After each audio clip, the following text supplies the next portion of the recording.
Okay, तो आज हम लोग शुरू करेंगे लीस्ट स्क्वायर प्रॉब्लम।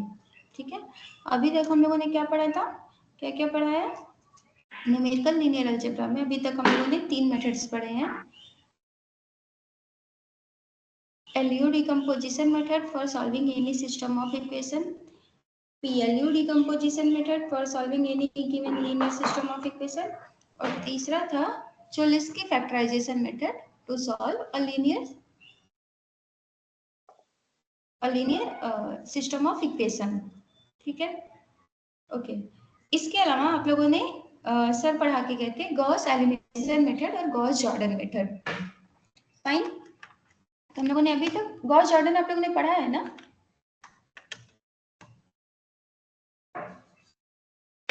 हाँ मैम, गॉस जॉर्डन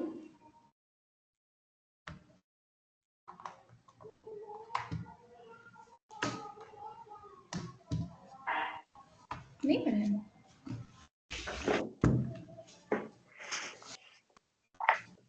मैम, अच्छा, क्या गॉस जॉर्डन तो नहीं पढ़ा था। 102 में वहां पढ़ाया गया होगा गॉस और गॉस जॉर्डन, गॉस एलिमिनेशन और गॉस जॉर्डन। सिर्फ एलिमिनेशन मैम। एलिमिनेशन पढ़ाया है सर तक। ठीक है, तो मीन्स आप लोगों को ये तो अब पता होगा ना कि कब हमारा गिवन लीनियर सिस्टम सॉल्वेबल होता है।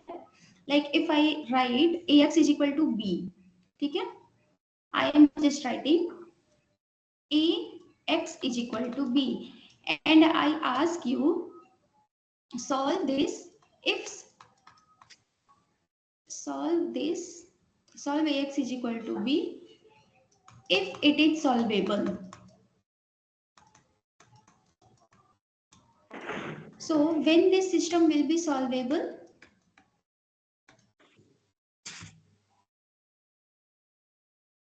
मतलब अगर हमें कोई given linear system of equation दिया हो ax is equal to B और हमें डायरेक्टली कहा जाए कि उसे सॉल्व करिए, ठीक है, तो उससे पहले हमें ये तो जानना होगा ना कि हमारा given system of linear equation solvable है या नहीं। तो अगर हम पूछे ax is equal to B की सॉल्वेबिलिटी क्या है, कब ये सिस्टम सॉल्वेबल होगा, तो ये आप लोगों को पता है क्या कि अंडर व्हाट कब ये इसमें कि हम लोग को सॉल्यूशन आता है कि नहीं आता है। नो सॉल्यूशन और नहीं सॉल्यूशन। मैम स्क्वायर मैट्रिक्स आएगा तब होगा और रेक्टेंगुलर होगा तब। स्क्वायर मैट्रिक्स है तब होगा और रेक्टेंगुलर मैट्रिक्स है तब होगा। और एक कोई बोला था, उनकी आवाज थोड़ी स्लो हो गई थी, please repeat your sentence. Ma'am, rank of A is equal to rank of A augmented B. This system is solvable. Ax is equal to b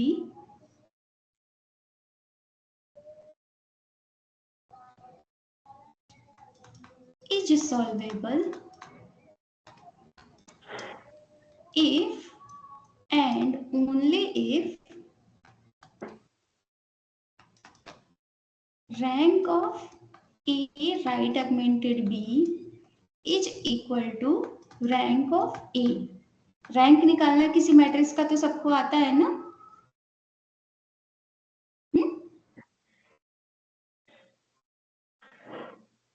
yes ma'am. RF आप लोगों ने पढ़ा होगा ना, वहां से रैंक कैसे कैलकुलेट करते हैं?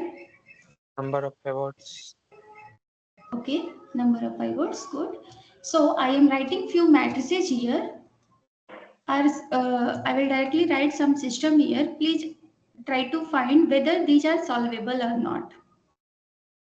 ठीक है, first 1 1 1 1 xy is equal to 1 2। ये सिस्टम हमारा सॉल्वेबल है कि नहीं, फाइंड आउट करिए।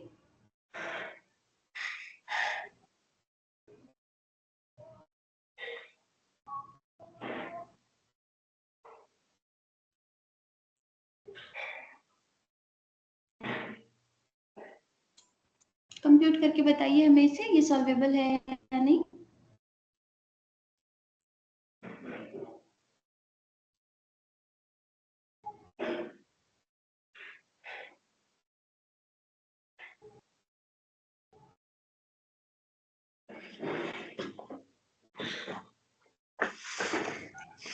नो मैम, नहीं सॉल्वेबल है, क्यों? क्योंकि फिर मैम नंबर ऑफ पाइवट जो है वो ए ऑगमेंटेड बी का 2 आ रहा है और इसका होना चाहिए 3, सेम नहीं है दोनों का, रैंक दोनों का सेम नहीं है। Rank of A augmented B rank of कितना ए आया है? 1 आ रहा है, ए ऑगमेंटेड बी 2 आ रहा है और रैंक ऑफ ए 1 आ रहा है। और रैंक ऑफ ए 1 आ रहा है। So these are not equal, so solution does not exist. Very good. Second, 1 1 1 2, okay, and xy is equal to 2 3, ये सॉल्वेबल है या नहीं?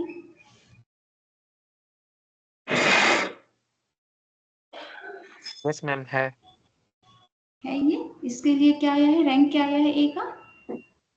2, rank of A is equal to 2 and rank of A augmented B 2। ये कितना है? ये भी 2 आया है। Very good. तीसरा हम लिख रहे हैं 1 1 1 1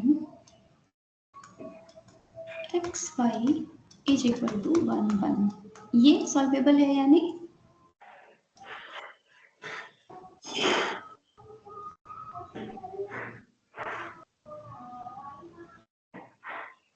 मैम इसमें रैंक दोनों का 1 1 आ रहा है।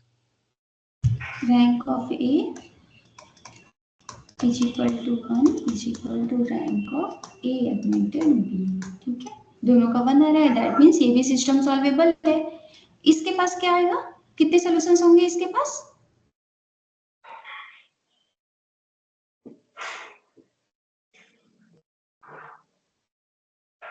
इसके पास इंफिनिटी, थर्ड वाले के पास infinity many solution, infinite many solution, infinitely many solution आएंगे। इसके पास क्या आएगा? 1 सॉल्यूशन, यूनिक सॉल्यूशन आएगा। और इसके पास नो सॉल्यूशन। No solution. कोई सॉल्यूशन नहीं आएगा, right? So whenever we are trying to solve some system, there are some cases whenever the system is not solvable, right? So one of this example, one of the mathematical example we have constructed here, how these situations will occur in our real life.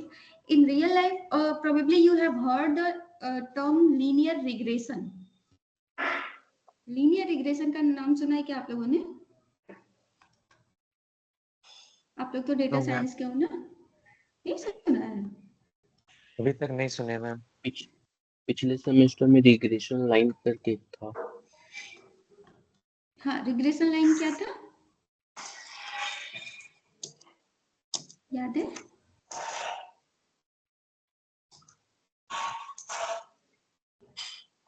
Suppose हम आपको 2-3 points दे रहे हैं, ठीक है, एक point दिया हमने आपको 2 5, दूसरा हमने कोई पॉइंट दिया 3 5 और एक कोई तीसरा पॉइंट दिया हमने 3 6, ये 3 हमने आपको पॉइंट्स दिए and I ask you what will be the curve which passes through all these 3 lines, or which line will pass through all these 3 points?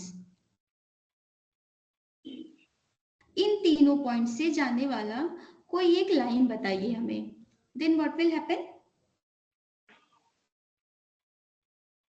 We will get an equation, राइट? तो हम लोग क्या करेंगे ऐसे में, हम लोग जानते हैं कि लाइन का इक्वेशन हमारा क्या होता है, y is equal to mx plus c, ठीक है? हमें कुछ पॉइंट्स दिए हैं, जब पॉइंट्स दी जाती है तो हम इसे कंसीडर करते हैं कि ये हमारी एक्स वाई पेयर है, तो हम एक्स और वाई की वैल्यूज रख के इनमें अपने सिस्टम ऑफ इक्वेशन फॉर्म करेंगे।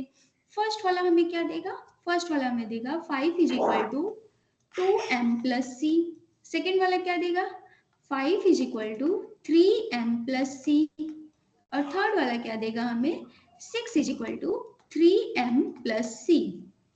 Then whenever we are going to write this, going to solve this system, तो हम लोग कैसे करेंगे, हम लोगों ने अपना मेथड सिखाया है कि हम लोग क्या करेंगे, सबसे पहले अपने गिवन सिस्टम को मैट्रिक्स फॉर्म में कन्वर्ट कर लेते हैं, क्योंकि उससे सॉल्व करना इजी हो जाता है, सिस्टमेटिक प्रोसेस हमें मिल जाता है, बस इसलिए, ठीक है?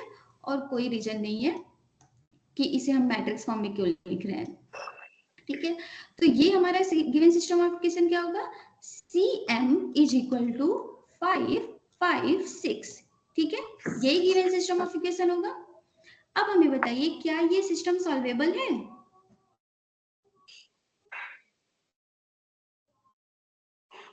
Yes ma'am. ये सॉल्वेबल है? सॉल्यूशन क्या आएगा कंप्यूट करके बताइए। रैंक ऑफ ए क्या है?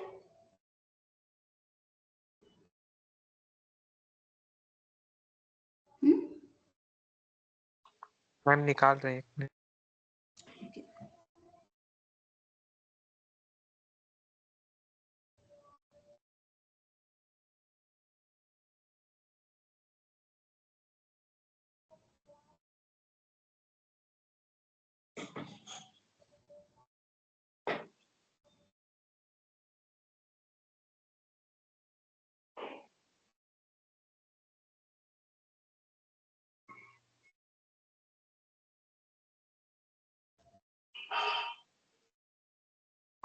ए का रैंक मैम 2 है। ओके, रैंक ऑफ ए हमारा क्या आया, रैंक ऑफ ए हमारा आया 2 और रैंक ऑफ ए एगमेंटेड बी ये कितना आया है?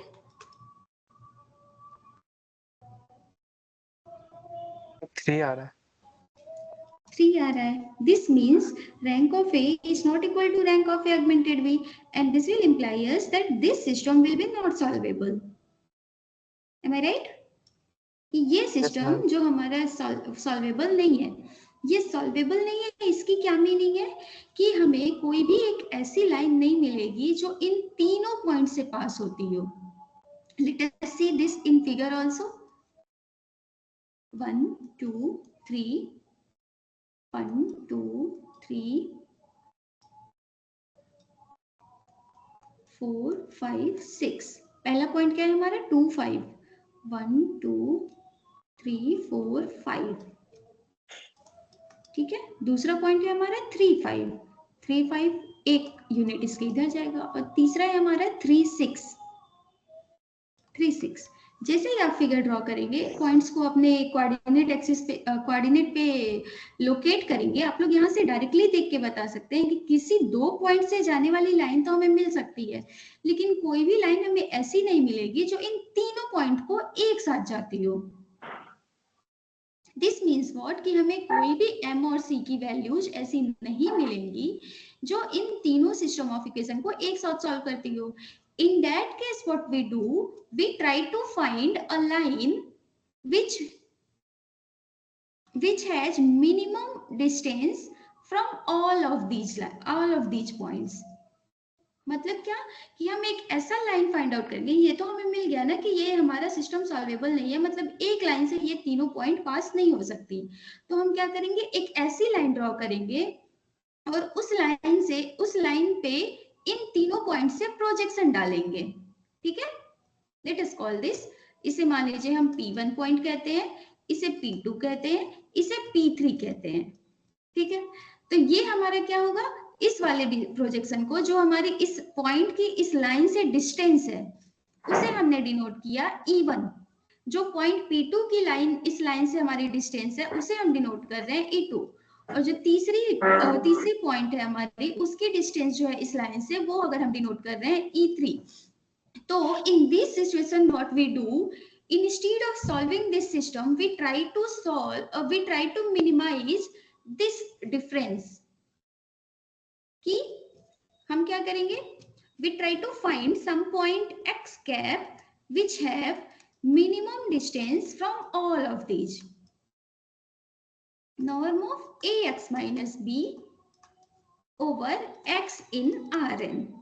This means what कि हम m और c की ऐसी वैल्यूज फाइंड करेंगे कि जब हम उस वैल्यू को इसमें रखें ax माइनस b में तो ये क्वांटिटी मिनिमाइज हो जाए। ये क्वांटिटी क्या है, ax तो हमारा सॉल्वेबल है नहीं, तो ये जो इनके बीच की डिस्टेंस है यही चीजें है, ये क्या है हमारा e1 square plus e2 square plus e3 square, इनका स्क्वायर रूट।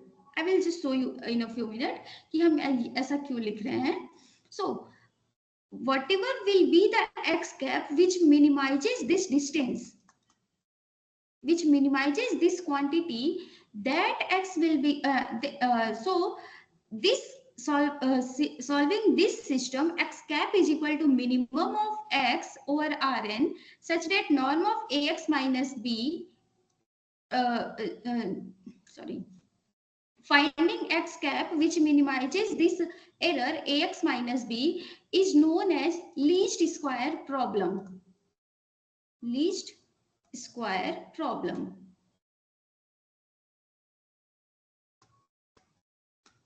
ठीक है, इसी को ही जब आप लोग इसमें डेटा साइंस की लैंग्वेज में जाते हैं तो इसे लीनियर रिग्रेशन कहते हैं कि एक ऐसी लाइन हम फाइंड आउट करेंगे जिसकी डिस्टेंस इन सभी पॉइंट से मिनिमम हो,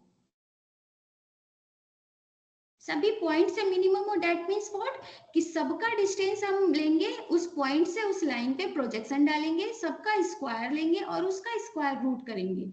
तो जो हमें मिनिमम देगा एम और सी की वैल्यू, एम और सी की जो वैल्यू मिनिमाइज करेगी इस क्वांटिटी को, E1 square, E2 square, E3 square को, वही हमारी सोल्यूशन होगी।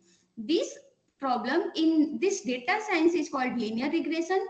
और मैथमेटिक्स में जाते हैं तो कभी कभी हम लोग इसे कर्व फिटिंग कहते हैं।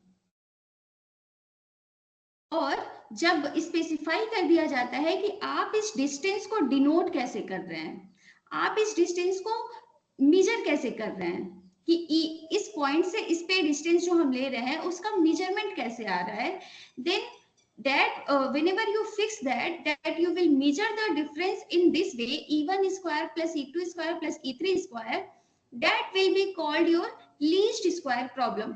और जो इस प्रॉब्लम का सलूशन होता है x कैप हमारा, ये होता है हमारा least square solution. Least square solution। So now I will state the whole problem what we are going to do। Till now we are solving the system ax is equal to b whenever our b belongs whenever the system is solvable, whenever rank of a is equal to rank of a augmented b। But now what we are going to do, we will try to solve the system whenever our we are going to solve the system ax is equal to b when rank of a is not equal to rank of a augmented b। जब हमारा system solvable नहीं है उस case में अब हम जा रहे हैं कि इसके लिए हमारे पास बेस्ट सोल्यूशन क्या मिल सकता है, बेस्ट पॉसिबल सोल्यूशन क्या है। ओके, सो अब अगर हम कहें बेस्ट पॉसिबल सोल्यूशन तो आप लोग हमसे पूछ सकते हैं कि बेस्ट इन व्हाट सेंस, क्योंकि बेस्ट हमें डिफाइन करने के सबके अलग अलग मीनिंग हो सकते हैं ना। क्यों हो सकते हैं, क्योंकि आप लोग हमसे पूछ सकते हैं कि आप इसके डिस्टेंस को कैसे मेजर करोगे। So for our purpose the best solution means least square solution. Whenever the system is not solvable, and we have to find the solution because these problems are real world problem, so we try to find the best approximate solution, try to find best approximate solution।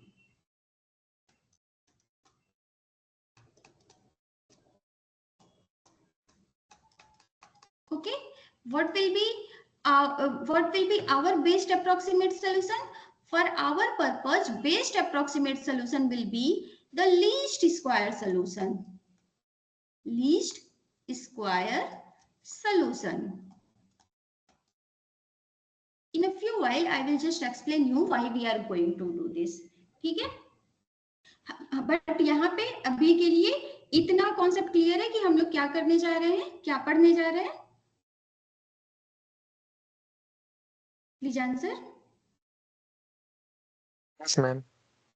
Okay, so now I am for solving or for computing this least square solution we have three methods। One is normal method,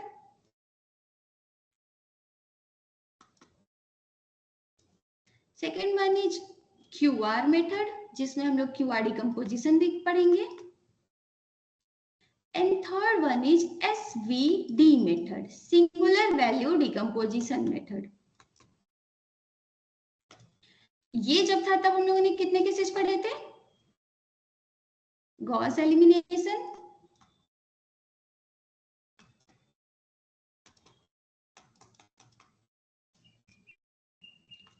LU,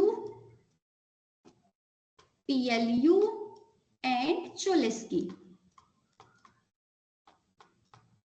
सो जब हमारा system solvable था उसको solve करने के लिए हम लोगों ने 4 मेथड पढ़े थे.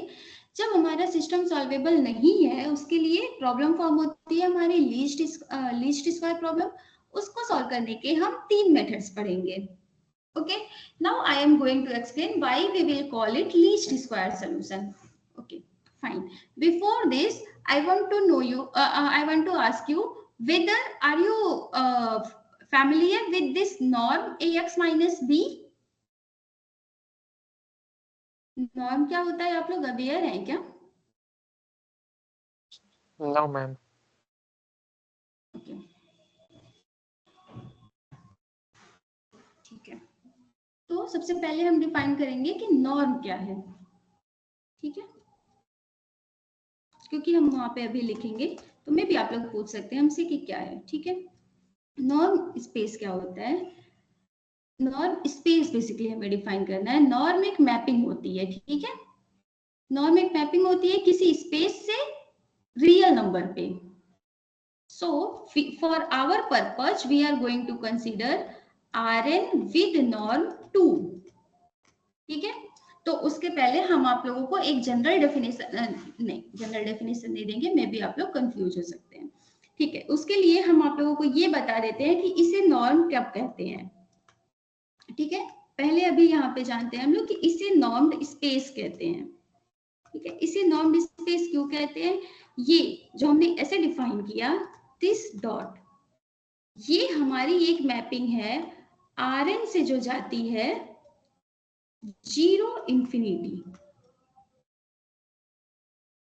Rn से जाएगी पॉजिटिव रियल नंबर्स पे या sorry non negative real numbers पे. ठीक है, अगर ये मैपिंग हम कुछ प्रॉपर्टीज लिख रहे हैं उनको सेटिस्फाई करती है तब वो बोली जाती है नॉर्म. फर्स्ट प्रॉपर्टी क्या होती है? Norm of V is greater equal to 0 for every V in Rn. ठीक है, सेकेंड प्रॉपर्टी है norm of V is equal to 0 if and only if this V is equal to 0. ठीक है, third property होती है हमारी norm of alpha V is equal to mod of alpha into norm of V for every alpha in R and V in Rn. And fourth property होती है norm of V plus W will be less than or equal to norm of V plus norm of W. कोई भी mapping अगर इन चारों property को satisfy करती हो तो हम उसको बोलेंगे कि ये Rn with this norm with this mapping is a normed space. ये 2 क्या लिखा हुआ है? हाँ, 2 हम बता रहे हैं. अब यहाँ पे जो 2 लिखा है हमने वो क्या लिखा है? ये एक स्पेशल मैपिंग है हमारी जिसमें हम डिफाइन करेंगे अपने नॉर्म ऑफ 2, मतलब norm of V with respect to 2 will be what? ये नॉर्म V हमारा Rn का मेंबर है ना? तो ये क्या होगा? एक मैट्रिक्स होगा ना n क्रॉस 1 का, V1 V2 up to Vn. ठीक है, इसके लिए यहाँ पे नॉर्म के लिए हम लोग डबल स्ट्रेट लाइन यूज करते हैं. जब हम यहाँ पे 2 लिख रहे हैं तब मतलब क्या है कि हम इसको मेजर कैसे कर रहे हैं? V1 square plus V2 square plus and so on Vn square का स्क्वायर रूट. जब हम नॉर्म 2 डिफाइन कर रहे हैं, this means I am going to measure the length of this V vector by this technique. इसे जब हमारी mapping ये वाली डिफाइन हो जाएगी तो हम इसे कहेंगे 2 नॉर्म.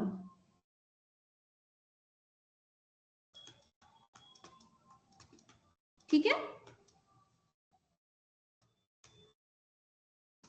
ये एक नॉर्म्ड स्पेस है।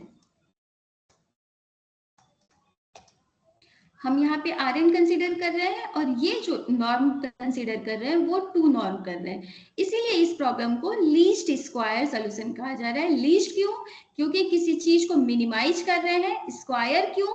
क्योंकि जो उसकी लेंथ हम मेजर कर रहे हैं, उसकी डिस्टेंस मेजर कर रहे हैं, वो हमारी स्क्वायर वाले थिंग से आ रही है, सेकेंड नॉर्म से आ रही है, इसलिए। और सोल्यूशन क्यों? क्योंकि वो हमारा बेस्ट अप्रोक्सीमेट सोल्यूशन है। So that's why this problem is called as least square problem, and the solution of this problem is known as least square solution. ठीक है, अब यहाँ पे देखिए, जब हमने नॉर्म ऑफ V2 डिफाइन किया और ये क्या दिया हमें, V1 square plus V2 square plus Vn square, can I write this one as square root of V transpose V? Can I write this?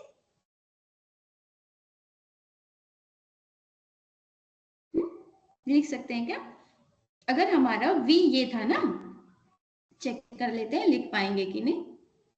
C, V हमारा क्या था, ये V1 V2 Vn, तो V ट्रांसपोज V क्या हो जाएगा, V1 V2 up to Vn, row vector V transpose, then V1 V2 up to Vn। ठीक है, ये हुआ V1 into V1 plus V2 into V2 plus and so on Vn into Vn. So this will be what? V1 square plus V2 square plus and so on Vn square. ठीक है, अब तो हम इसको लिख सकते हैं, norm of 2 will be what? Square root of V transpose V R. In other words, we can write this one as norm of V2 का square is equal to V transpose V. Can I write this?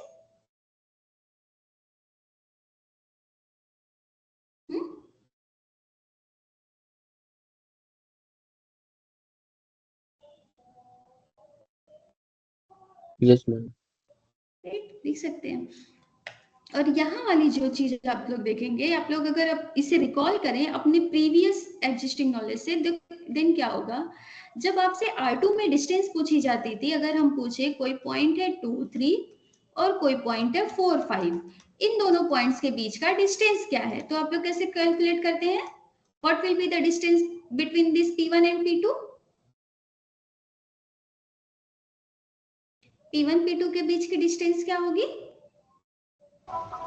x2 minus x1 x2 minus y2 x1 का whole,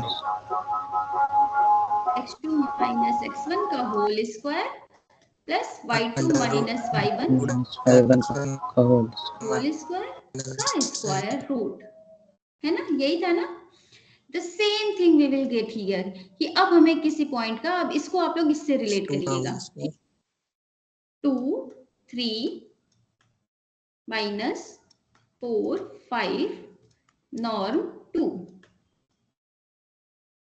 अगर हम अपने norm 2 के definition से लिखे तो क्या होगा, पहले हम इन दो वेक्टर्स को सब्ट्रैक्ट करेंगे, 2 minus 4 एंड 3 minus 5। ठीक है, इसका नॉर्म होगा V1 minus V2, क्योंकि हमारा नॉर्म कैसे डिफाइन है, वेक्टर पे डिफाइंड है। अब क्या डिफाइंड है, हर कंपोनेंट का स्क्वायर होगा, सबका सम होगा, and then the square root of sum of all those.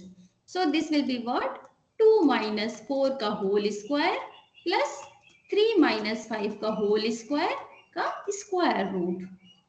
तो ये नॉर्म जो हमने डिफाइन किया वो कोई नई डेफिनेशन नहीं है, जो आप यूज करते थे वही है, बस अब हम उसे एक मैथमेटिकल टर्म्स में डिफाइन कर रहे हैं।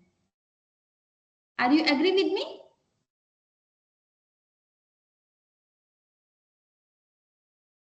Yes, ma'am. Right, okay, now I will come to our least square problem formulation and we will see what is the normal method for solving this system. हमने क्या कहा कि हम उस x को फाइंड आउट करेंगे जो हमारा इसको मिनिमाइज करता हो। ठीक है, इसको मिनिमाइज करने का क्या मतलब है, x cap least square problem, least square problem is what, least square problem is what, find x cap which is the minimum of norm of ax minus b norm 2 on x in Rn.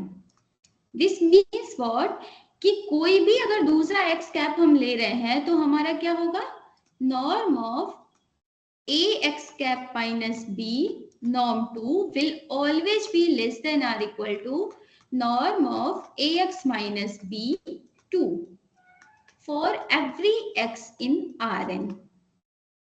कोई भी एक x in Rn लीजिए, उसकी distance निकालेंगे इस b से, मतलब उसके बीच का एरर निकालेंगे और इसको कंप्यूट करेंगे, ये क्वांटिटी हमेशा लेस होगी और जो क्वांटिटी सबसे छोटी वैल्यू देगी हमें इस एरर की, उसी को हम अपना लीस्ट स्क्वायर सॉल्यूशन कहेंगे।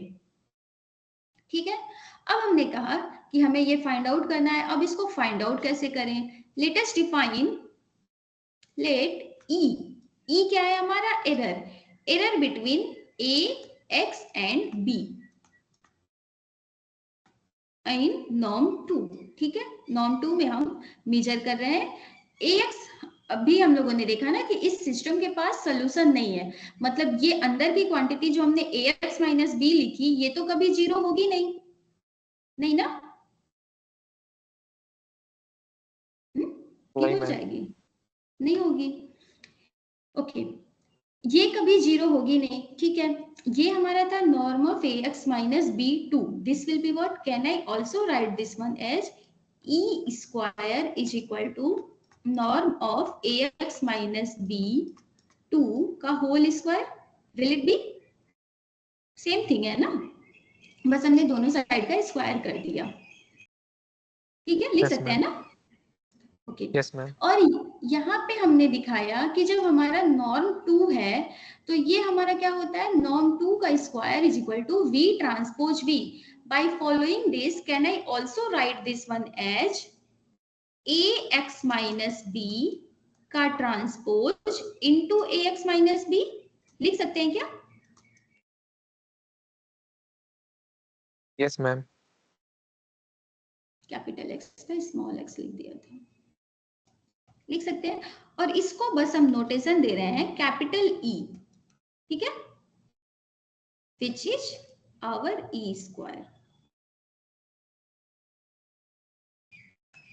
बस अपने नोटेशन कन्वीनियंस के लिए। ठीक है, अब ax माइनस बी का whole transpose into ax minus B क्या होगा, ये हो जाएगा हमारा, मल्टीप्लाई कर लेते हैं, x transpose a transpose minus of b transpose into ax minus b।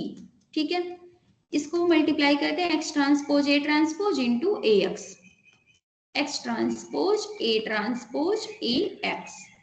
ठीक है, अब इसका मल्टीप्लाई होगा, इसमें ले आते हैं माइनस b ट्रांसपोज ax, इसका मल्टीप्लाई होगा इसमें, ये वाला क्वांटिटी अब सेकंड कंपोनेंट में जाएगा ना, तो ये देगा हमें x transpose a transpose b, और अब ये वाला इसमें मल्टीप्लाई होगा plus of b transpose b। ठीक है, करेक्ट है? कहीं गलत होगा तो बताइएगा। ठीक है, अब रिकॉल करते हैं पहले, A हमारी मैट्रिक्स क्या है, n क्रॉस n की, x हमारी मैट्रिक्स क्या है, n क्रॉस 1, x हमारा Rn में है ना, ax is equal to b है, दैट मीन्स b हमारा क्या होगा, n क्रॉस 1, b हमारा है n क्रॉस 1, a हमारा है n क्रॉस n और x हमारा है n क्रॉस 1। तो ये जो मैट्रिक्स मल्टीप्लिकेशन है b ट्रांसपोज ax, ये कितने डायमेंशन की मैट्रिक्स होगी, b transpose ax?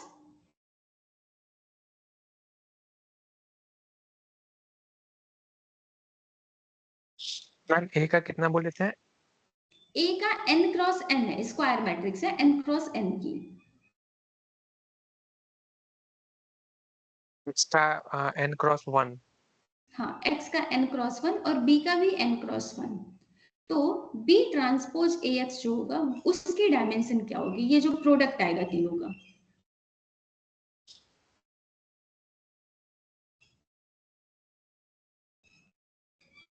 n cross n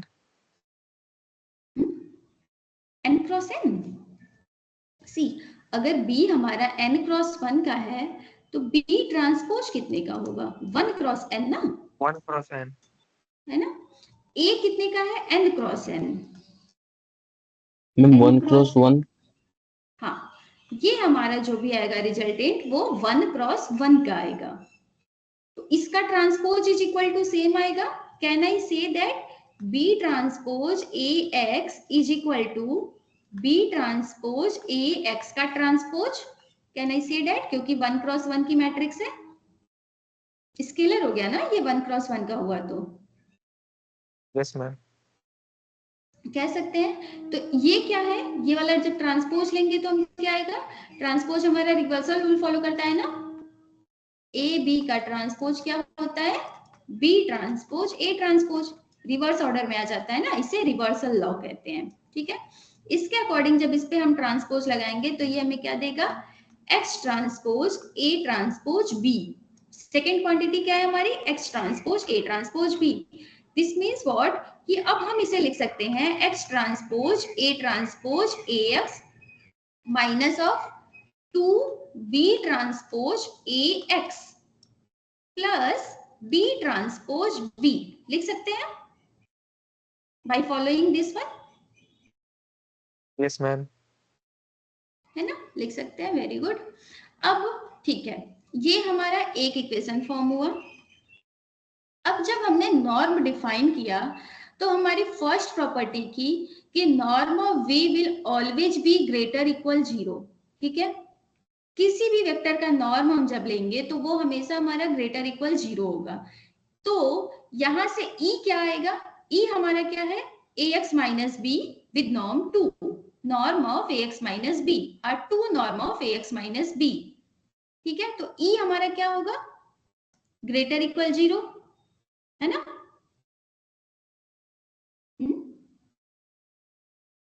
norm है ना, नॉर्म हमारा क्या था? v transpose v।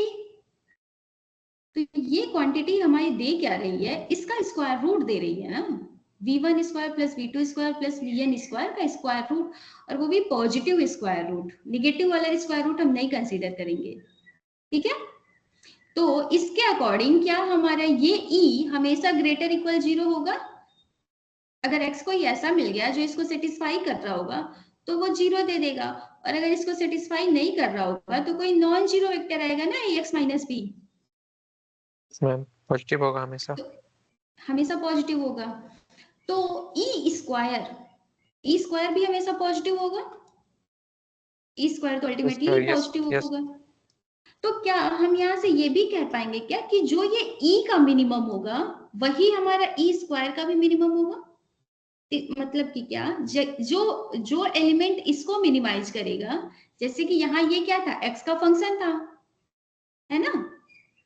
Yes E square भी हमारा एक्स का फंक्शन है। तो यहाँ पे हम ये पूछना चाह रहे हैं कि क्या जो एक्स कैप हमें मिनिमम ऑफ ई देगा वही एक्स कैप हमें मिनिमम ऑफ ई स्क्वायर भी देगा? इसके लिए हम पूछना चाह रहे हैं। ओके, ध्यान से देखिए, ये ई हमारा एक पॉजिटिव क्वांटिटी है, ठीक है, और ये इसका स्क्वायर है। तो अगर ई ग्रेटर इक्वल 0 है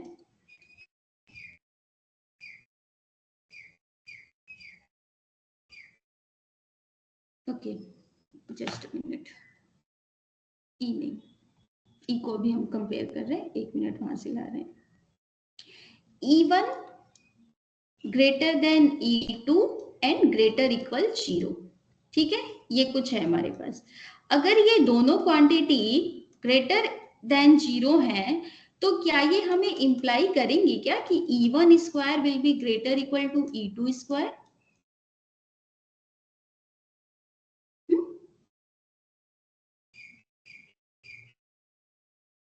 एग्जाम्पल लिख के देख लेते हैं।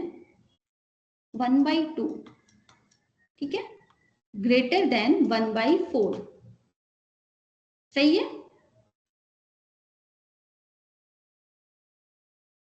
प्लीज बोलिए। Yes ma'am. मैम 1 जैसे by इसका 2। जो आप बोल रहे हैं हाँ ई इसी ग्रेटर देन 0 जो एक्स कैप मिनिमाइज करेगा वो ई स्क्वायर को मिनिमाइज करेगा, इसका कोई एग्जांपल? हाँ, इसी के लिए हम यहाँ पे आर्गुमेंट दे रहे हैं कि 1 by 2 हमारा अगर ग्रेटर देन 1 by 4 है और ये ग्रेटर इक्वल 0 है, ठीक है, तो ये हमें क्या देगा, और 1 by 2 का स्क्वायर क्या होगा 1 by 4, और 1 by 4 का स्क्वायर 1 by 16। क्या ये हमारा ग्रेटर इक्वल है? ग्रेटर है। ठीक है, तो ये ऐसा क्यों हो रहा है? अब यहाँ पे देखिए, E1 ग्रेटर इक्वल E2 है, ठीक है, हम इसको इससे क्यों इंप्लाई कर रहे हैं, इसके लिए अभी हम पहले आर्गुमेंट देंगे, फिर हम इस पे आएंगे कि जहां पे जो इसका मिनिमम होगा ना वही इसका मिनिमम होगा, फिर हम इस पे आएंगे। सी E1 is greater equal E2 and greater equal 0, ठीक है, पॉजिटिव क्वांटिटीज के साथ बस हम ट्रीट कर रहे हैं। तो अगर E1 ग्रेटर इक्वल E2 है तो क्या ये हमें इंप्लाई करेगा कि E1 square is greater equal E1 E2? दोनों साइड हमने सेम क्वांटिटी E1 का मल्टीप्लाई किया, करेगा?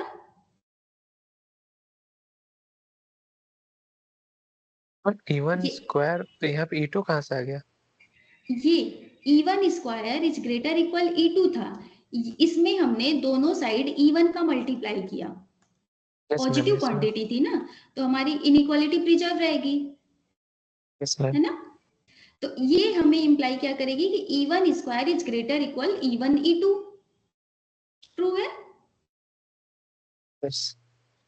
अब E1 हमारा क्या है, बड़ा है E2 से, तो क्या ये हमें इंप्लाई नहीं करेगा कि E2 into E2, E1 E2 से बड़ा था ना, E2 को हमने वही रखा, इस वाले E1 को इससे छोटी क्वांटिटी जो E2 थी उससे रिप्लेस किया, करेगी? ये भी ट्रू होगा क्या?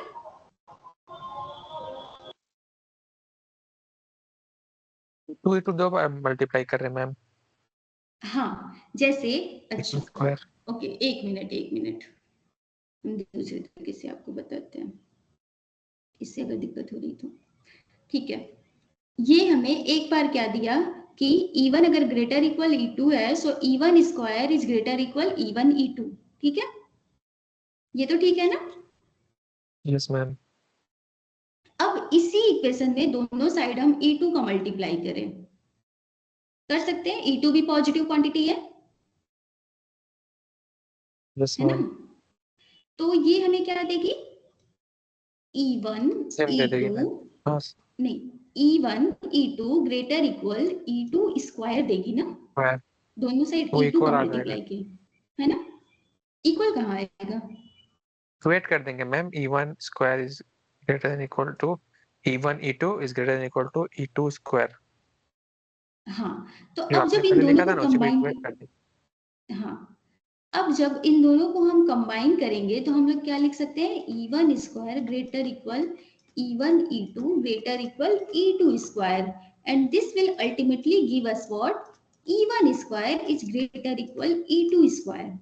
अब इससे कंपेयर करके बताइए कि क्या अगर हमारा E ग्रेटर इक्वल 0 है तो जहां पे ये E मिनिमम होगा वहीं उसी पॉइंट पे हमारा E स्क्वायर भी मिनिमम होगा, जो यस मैम। क्वांटिटी इस होगा। सभी लोग एग्री कर रहे हैं इस बात से, यस मैम। राइट? तो अब हम इस पे आते हैं, तो अब हमारा प्रॉब्लम क्या था, इसका मिनिमम फाइंड आउट करना, तो अब हम चाहे इसका मिनिमम फाइंड आउट करें चाहे इस वाले प्रॉब्लम का मिनिमम फाइंड आउट करें, दोनों सेम चीज है। Yes ma'am. Right? So we will conclude now, since E is greater equal 0 and this will imply us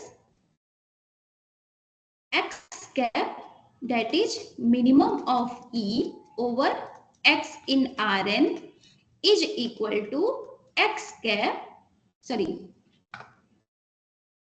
E square लिखना है हमें, is equal to minimum of E capital E for X in Rn. This will be true in view of these facts. ठीक है ना? Yes, ma'am. Right, ये हमारा हुआ second. ठीक है, अब हमें ये बताइए किसी फंक्शन का हम लोग अगर फंक्शन की हमें मैक्सिमम मिनिमम फाइंड आउट करनी होती है तो हम कैसे फाइंड आउट करते हैं? Suppose I give you one function y is equal to f of x और हम आपसे कहें कि इस फंक्शन की मिनिमम वैल्यू हमें बताइए, तो आप लोग कैसे फाइंड आउट करते हैं? प्लीज बताइए। dy by dx less than 0. dy by dx less than 0 कि equal to 0? Sorry, equal to 0. Right,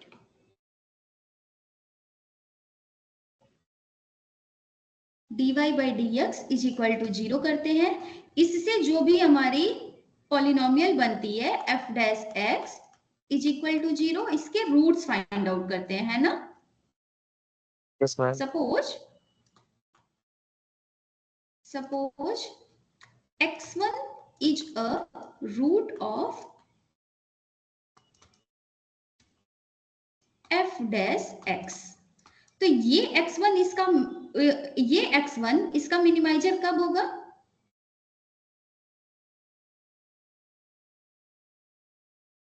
जब सेकेंड डेरिवेटिव फिर चेक करते हैं ना, y dash is greater equal 0 at point x1, है ना? जब फर्स्ट डेरिवेटिव को इक्वल टू 0 करते हैं तो वो हमें possible points of maxima minima देता है। फिर उस पॉइंट पे हम अपना सेकेंड डेरिवेटिव चेक करते हैं। अगर सेकेंड डेरिवेटिव की वैल्यू उस पॉइंट पे ग्रेटर इक्वल 0 हुई तो वो हमारे प्रॉब्लम का मिनिमाइजर देता है। अगर less than or equal to 0 हुई तो मैक्सिमाइजर देता है। याद आया? Yes, ma'am. राइट, सेम चीज हम लोग यहाँ करेंगे। अभी हमारा x का एक फंक्शन है, इसका हमें मिनिमम फाइंड आउट करना है कि कहाँ आएगा। Let us do that. E हमारा क्या है? E is equal to x transpose a x minus 2 times of b transpose a x plus of b transpose b। इसी का मिनिमम फाइंड आउट करना है ना हमें, इस ई का, Yes, है ना? ma'am. सो सबसे पहले हमें क्या करना होगा? हमें इसका फर्स्ट डेरिवेटिव इक्वल टू 0 करना है। तो हम लोग क्या करेंगे? de by dx is equal to 0 करना है। लेकिन अब प्रॉब्लम ये फंस रही है कि आप लोग कहेंगे ये x तो एक वेक्टर है, यहां तो एक स्केलर होता था ना x। Yes, ma'am. तो इसके रिस्पेक्ट में कैसे डिफरेंशिएट? नहीं, डिटरमिनेंट निकाल के नहीं करते। जब हमारा ये वेक्टर होता है तो वहां पे वेक्टर्स का डिफरेंशिएशन डिफरेंट तरीके से डिफाइन है। आप लोग एज अ फॉर्मूला उसे याद कर सकते हैं कि अगर हम d by D X of y transpose z करें, ठीक है, क्योंकि अल्टीमेट जो हमारा फंक्शन है वो तो स्केलर है ना, ये x transpose a x minus 2b transpose a x plus b transpose b, इसमें जो मल्टीप्लीकेशन है वो मैट्रिसेज की है, इसलिए हमने लिखा d by D X of y transpose z। Then this will be what? y transpose dz by dx plus z transpose dy by dx। ये होता है हमारा जब मैट्रिसेज का हम डिफरेंशिएशन करते हैं, ठीक है। इसके रिस्पेक्ट में इसको फाइंड आउट करते हैं। अब तब हम करेंगे equal to 0, de by dx निकालते हैं। de बाई dx जब निकालेंगे तो हम इसको एक टर्म मान लें। Yes, ma'am. और इसको एक टर्म मान ले रहे हैं, ठीक है। तो हमारा क्या हो जाएगा? y ट्रांसपोज मतलब ये पूरा आएगा x transpose a transpose a, ठीक है। dx बाई dx कितना हो जाएगा?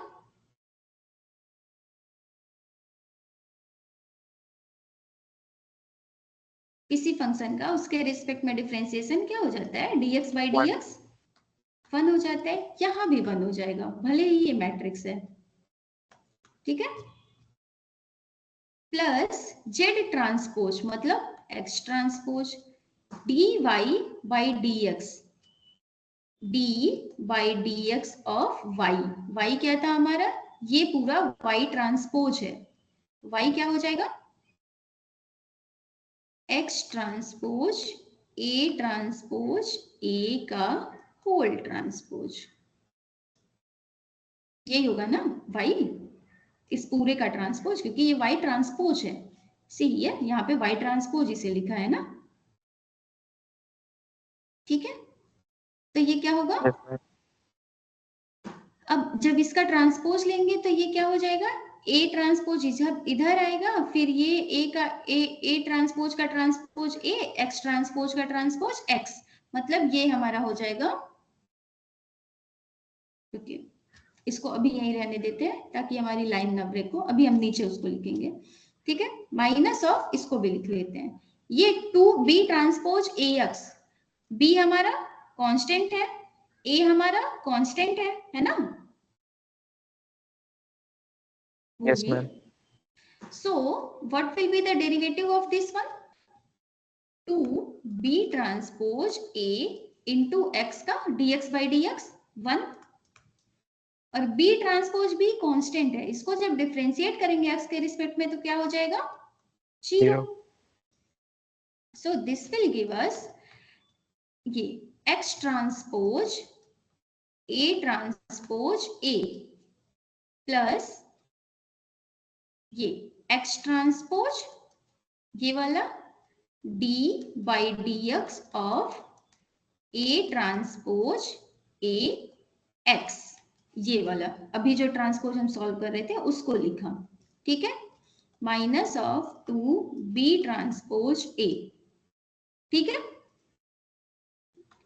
This will B X transpose A transpose A plus X transpose A transpose एक कांस्टेंट की तरह बाहर आएगा और ये x को x के रिस्पेक्ट में डिफरेंशिएट करके 1 कर देगा, x transpose A minus 2B transpose A, ये दोनों क्वांटिटी सेम है, x transpose A transpose A, x transpose A transpose A, this will B 2 of x transpose A transpose A minus B transpose A, यही होगा इसका differentiation, please बोलिए, dE by dx यही आएगा ना, इसी फॉर्मूले के अकॉर्डिंग हमें डिफरेंशिएट करना है, ठीक है। अब हमारा अगर हमें इसका मिनिमम फाइंड आउट करना है then what we need to do, dE by dx is equal to 0, 0 करके हम इसका रूट फाइंड आउट करेंगे, कोई ऐसा x1 फाइंड आउट करेंगे जो इसको 0 के बराबर करे, this means what, this will imply us X transpose A transpose A is equal to B transpose A, imply करेगा क्या, Yes, ma'am. और ये इसका रूट है, 0 कर दिया ना इसको, तो जो इसको सॉल्व करेगा वो इसका रूट होगा इस सिस्टम का, है ना, Yes, yes. ओके, और क्या अगर ये दोनों मैट्रिक्स इक्वल है तो इनका ट्रांसपोज भी इक्वल होगा, तो क्या हम इसको ऐसे भी लिख सकते हैं क्या, A transpose A X is equal to A transpose B, लिख सकते हैं क्या, दोनों साइड का ट्रांसपोज लिया, सी अगर A is equal to B आ जाएगा ना, अगर A is equal to B है तो A transpose is equal to B transpose होगा, है ना, इफ एंड ओनली इफ, ठीक है। सो दिस मीन्स व्हाट कि जो x कैप होगा वो हमारा, इसी को अब हम रूट लिखने जा रहे हैं इसलिए हम इसको नोटेशन देंगे x कैप, ठीक है, ये x कैप क्या है, मतलब हमारा dE by dx is equal to 0 का रूट है, ठीक है, क्योंकि रूट को हमें किसी डिफरेंट नोटेशन से दिखाना होगा ना कि वो रूट है, जैसे यहाँ पे हम लोग x1 रूट फाइंड आउट किए थे, यस मैम। ठीक है। अब अगर हमें एक पॉसिबल पॉइंट मिल गया कि ये रूट है, अब हमें सेकंड क्या करना होता है कि सेकंड डेरिवेटिव निकाल के उसको चेक करना होता है कि क्या वो उस पॉइंट पे ग्रेटर इक्वल 0 है। अगर है तभी ना वो मिनिमा होती है, अदरवाइज तो वो मिनिमा नहीं होगी ना। No, ma'am. Yes. So let us do that also. We need to calculate d2e by dx2 means what? d by dx of x transpose twice लिख लेते हैं, 2 स्केलर है बाहर आ जाएगा, सबसे बाहर कर देते हैं, x transpose a minus b transpose a। ठीक है। This will give us what? 2 times of, same differentiation law लगाएंगे। ठीक है। ये हमें क्या देगा? a ट्रांसपोज a, क्योंकि ये b ट्रांसपोज a में तो x है नहीं, इसका डिफरेंशिएशन 0 कर देगा। इसमें एक बार x था तो ये वाला हमारा बाहर आ जाएगा, इसके रिस्पेक्ट में डिफरेंशिएशन हो जाना है। Take this one as z and this one as y in the formula, then try to find this. मिलेगा dz by dx करेंगे, a ट्रांसपोज a कांस्टेंट, इसका differentiation with respect to x 0, मतलब ये quantity 0। अब बचा z transpose लाते हैं a transpose a का whole transpose, again वो हमारा a ट्रांसपोज a हो जाएगा। और dy by dx मतलब dx by dx is equal to 1 होगा।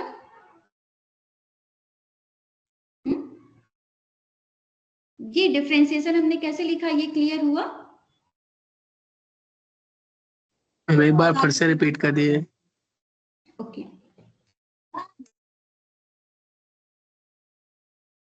सी अपने इसी फॉर्मूले में हम रखेंगे। ठीक है।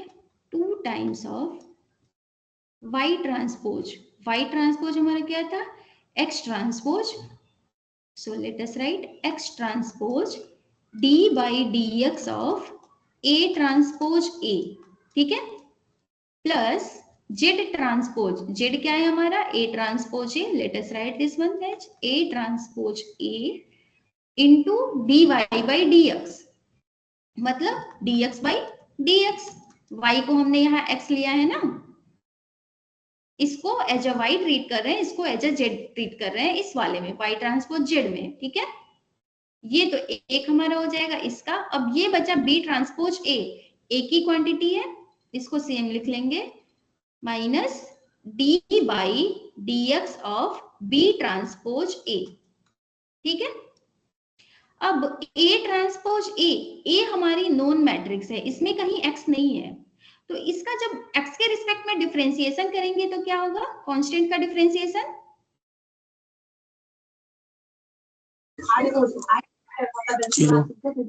0, this means this quantity will 0।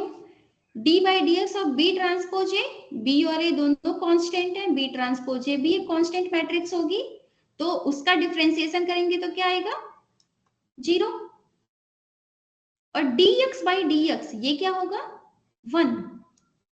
So ultimately what we will get? 2a transpose a। ठीक है।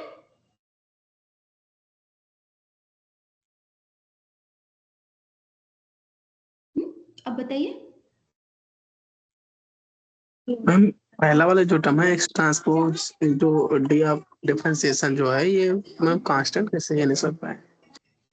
ये कांस्टेंट इसलिए, a हमारी नोन मैट्रिक्स है ना, a में नंबर्स है ना, केवल रियल नंबर्स है ना, a मैट्रिक्स है। सी हमारा सिस्टम ओरिजिनल क्या था? ax is equal to b, ax is equal to b। इसमें a और b तो हमें नोन है ना, वेरी तो इसमें बस x करेगा ना।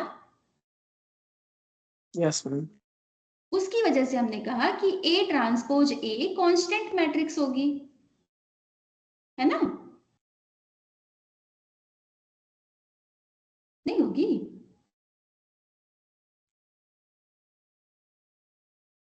अगर k1 और k2 दो रियल नंबर हैं, k1 k2 छोड़िए, नंबर लेते हैं 2 3, 2 और 3 दो रियल नंबर है, कांस्टेंट है, 2 into 3 क्या होगा? ये भी कोई एक फिक्स्ड क्वांटिटी आएगी ना, ये समय के साथ चेंज नहीं होगी ना x की वैल्यू के साथ। समझ गया। उसी की वजह से हमने लिखा कि A ट्रांसपोज A कांस्टेंट है इसलिए उसका डिफरेंशिएशन 0, और B ट्रांसपोज A भी कांस्टेंट है इसलिए इसका भी डिफरेंशिएशन 0। dx by dx है, x का change in x with respect to x 1, dx by dx 1 होता है ना, dx by dx। उसकी वजह से ये दोनों 0 हो गए, ये हमें A ट्रांसपोज A दिया। So ultimately what I find, d2E by dx square is equal to 2 times of A transpose A। ठीक है ये? जी मैम। ओके, अब हमारी थियरी क्या कहती है कि सेकेंड डेरिवेटिव उस पॉइंट पे ग्रेटर इक्वल 0 होना चाहिए। हमारा सेकेंड डेरिवेटिव क्या है? 2 ऑफ A ट्रांसपोज A। जब तो यहाँ ये मैट्रिक्स है, ग्रेटर इक्वल 0 का क्या मतलब होता है? पॉजिटिव डेफिनिट हमने आप लोगों को बताया था ना, पॉजिटिव डेफिनिट याद है? Yes ma'am. क्या था प्लीज बताइए। उसके अंदर नॉन जीरो एलिमेंट होंगे। X transpose AX is greater than 0 for every X non-zero in Rn, है ना? Rn में कोई भी x अगर हम लें जो कि नॉन जीरो है, उसके साथ a को मल्टीप्लाई करें लेफ्ट और राइट से, तो उसका जो मल्टीप्लीकेशन होके जो फाइनल रिजल्ट हमें मिलेगा वो हमेशा हमारा ग्रेटर देन 0 हो, तब हमारी मैट्रिक्स पॉजिटिव डेफिनिट होती थी। इसको चेक करने का क्राइटेरिया क्या हमने बताया था कि सारे प्रिंसिपल माइनर्स हमारे ग्रेटर देन 0 हो। याद आया?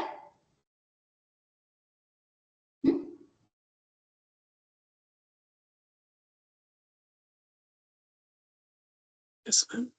जब चोलेस्की डिकम्पोजिशन हम लोग पढ़ रहे थे, चोलेस्की में था ना कंडीशन कि वो केवल सिमेट्रिक और पॉजिटिव डेफिनिट मैट्रिसेस के लिए एग्जिस्ट करती है। Yes ma'am. राइट, तो जब ये कंडीशन होती है, हम लोग इसको नोटेशन फॉर्म में कैसे लिखते हैं, क्योंकि हमेशा कन्वीनियंट नहीं लगता ना कि हम लिखे A is positive definite. So in mathematical notation we write this one as A greater than 0। ठीक है,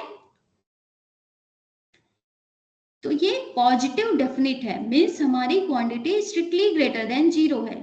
इन द सेम वे एक डेफिनेशन डिफाइन होती है positive semi definite. Positive semi definite. Positive semi definite की definition क्या होती है कि X transpose AX will be greater equal 0 for every X in Rn। अब हमारी ये क्वांटिटी कोई भी X को लीजिए, ग्रेटर इक्वल 0 आएगी, मतलब किसी नॉन जीरो X के लिए भी 0 आ सकती है। ओके,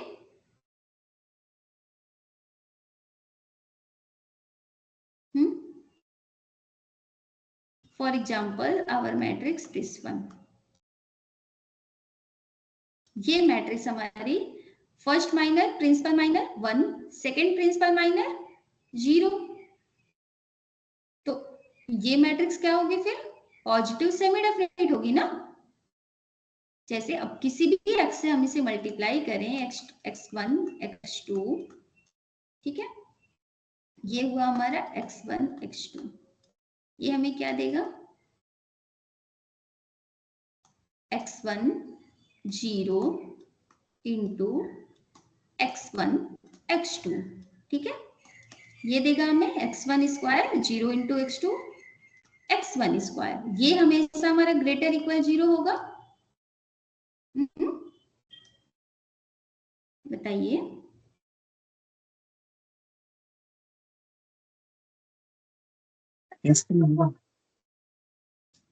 और अब हम एक वेक्टर लिख रहे हैं 0 1, ठीक है,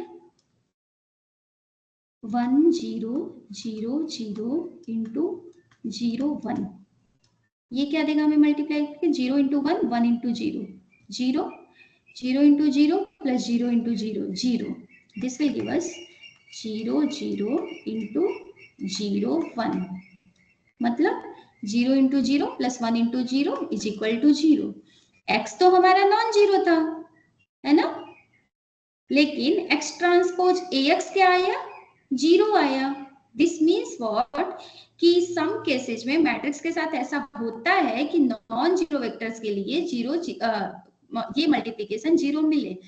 अगर ऐसा होता है तो हम क्या कहते हैं कि वो मैट्रिक्स हमारी पॉजिटिव डेफिनेट तो नहीं होगी, क्योंकि नॉन जीरो एक्स के लिए मिला ना, नॉन जीरो एक्स के लिए ये इज इक्वल टू 0 मिल गया ना। So in this case we define the matrix as positive semi definite. ठीक है, सेमी क्यों, क्योंकि अब ये स्ट्रिक्ट इनइक्वालिटी जो थी वो ग्रेटर इक्वल में बदल गई, कुछ रिलीज हुआ ना, उस पे जो भी रिस्ट्रिक्शंस थे वो कुछ रिलीफ हुई ना, है ना। तो जब ये डेफिनेशन हमारी सेटिस्फाई करती है तो हम इसे बोलते हैं पॉजिटिव सेमी डेफिनिट। और नोटेशन में हम कैसे लिखते हैं इसे, नोटेशन में लिखते हैं a ग्रेटर इक्वल 0। ठीक है, अगर आप लोग कहीं देखिए मैट्रिक्स ऐसे लिखी है तो ये नोटेशन है पॉजिटिव डेफिनिट, ये नोटेशन है positive semi definite.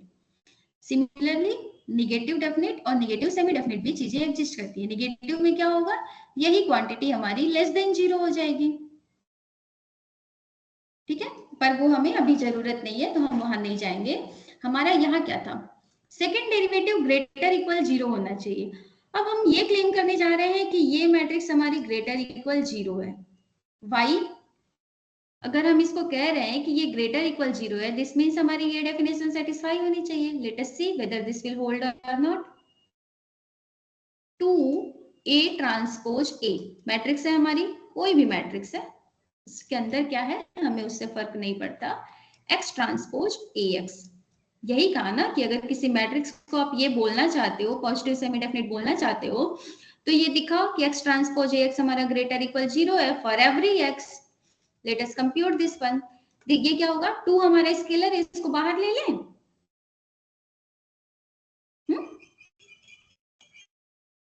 2x transpose a transpose into ax लिख सकते हैं क्या इस मल्टीप्लीकेशन को ऐसे?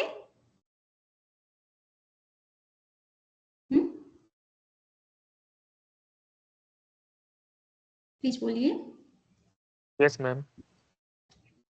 Can I also write this one as 2ax का transpose into ax and this one as 2 times of norm of ax with respect to 2 का square. Norm हमारा क्या था, v ट्रांसपोज v था ना, यहाँ पे देखिए नॉर्म 2 कैसे डिफाइन था, v ट्रांसपोज v। यहाँ पे अगर हमें ये मिल गया, कहाँ गया ये 2 स्केलर था, बाहर ले लिया हमने, x ट्रांसपोज a ट्रांसपोज को ट्रांसपोज कॉमन लेके ax ट्रांसपोज लिखा, और फिर इसको हमने लिखा नॉर्म ऑफ ax स्क्वायर का 2। करेक्ट है?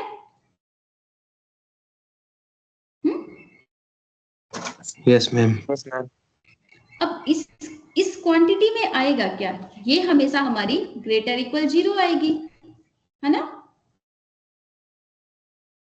कंपोनेंट्स का स्क्वायर है ना।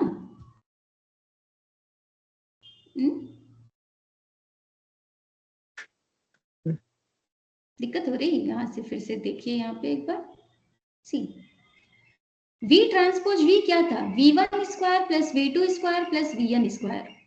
अगर स्क्वायर्स का सम है तो ये निगेटिव तो कभी नहीं होगा ना, या तो 0 होगा या 0 से बड़ा होगा, है ना।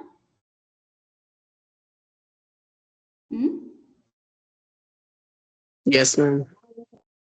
So by this, can I claim that this quantity 2 times of norm of ax square का square, sorry, 2 times of 2 norm of ax का whole square will be greater equal 0? Yes ma'am होगा।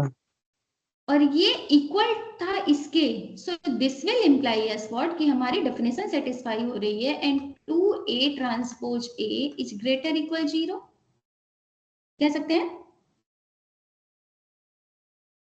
है ना? यही है ना हमारी डेफिनेशन। अगर x transpose AX is greater equal 0 for every x in Rn, then A will be positive semi definite. Am I right? Yes ma'am. और 2 एक नॉन जीरो रियल नंबर है, A transpose A will be greater equal 0, positive quantity है ना, positive real number है, not non zero real number केवल positive है, इसलिए 2 से डिवाइड करने पे साइन का चेंज नहीं आएगा और A transpose A greater equal 0 होगा। That is why can I claim that second derivative will be always greater equal 0?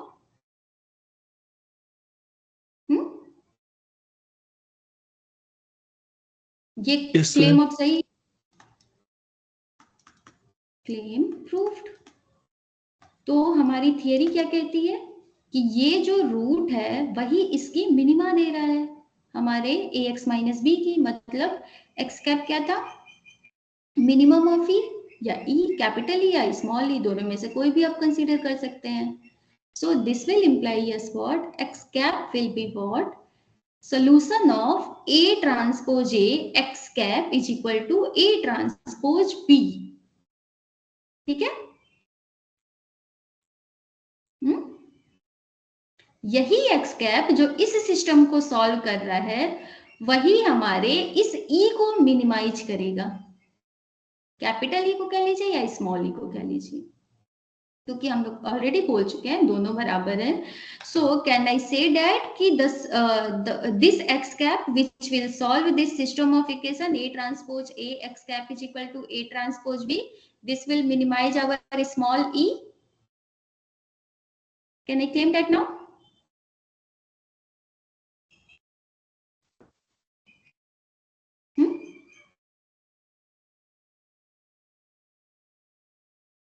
नहीं,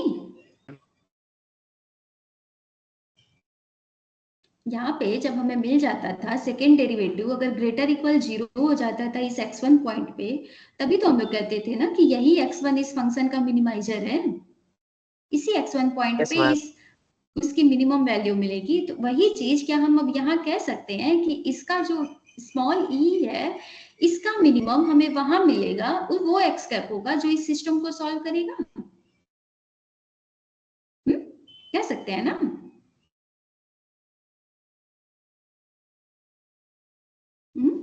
नहीं,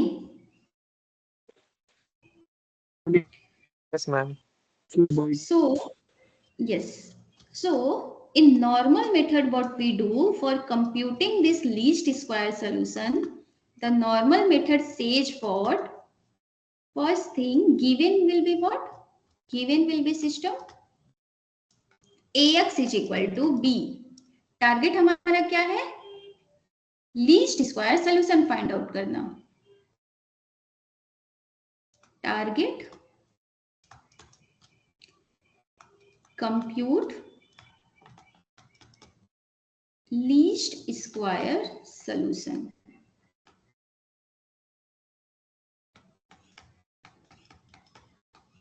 ठीक है, then what will be our steps for normal method? Compute A transpose A and A transpose B.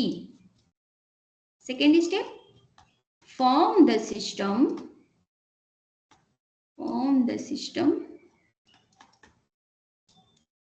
A transpose A x cap is equal to A transpose B and solve the same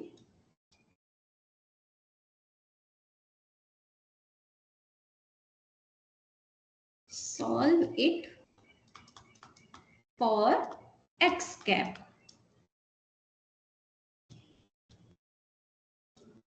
The required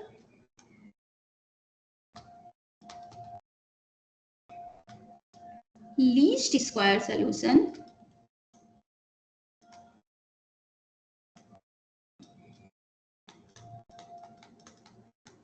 ring sort LSS is x cap. यही x cap जो होगा वो हमारे इस problem का least square solution होगा। Okay, so for solving, अगर derivation में कहीं प्रॉब्लम आई, आप समझना चाहते हैं देन इट्स फाइन, नहीं समझना चाहते हैं तो कोई दिक्कत नहीं है, आप इग्नोर कर सकते हैं। अगर समझना चाहते हैं, कोई दिक्कत है किसी स्टेप में तो आप पूछ सकते हैं। अदरवाइज जो नॉर्मल मेथड से हमारे सिस्टम को सॉल्व करने की टेक्निक है उसमें हमें ये 3 स्टेप्स करने हैं। Ax is equal to B हमें गिवन मैट्रिक्स है, हम सबसे पहले कंप्यूट करेंगे A transpose A transpose B। ठीक है, ये दोनों जब कैलकुलेट हो जाएंगे then we will form our system A transpose A x cap is equal to A transpose B।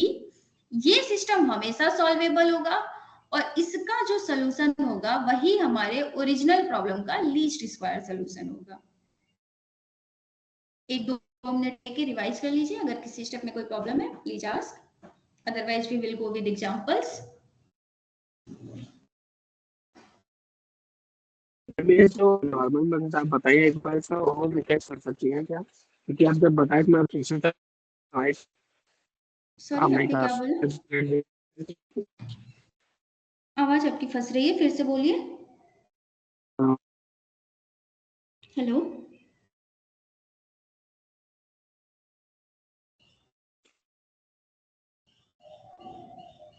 Hello,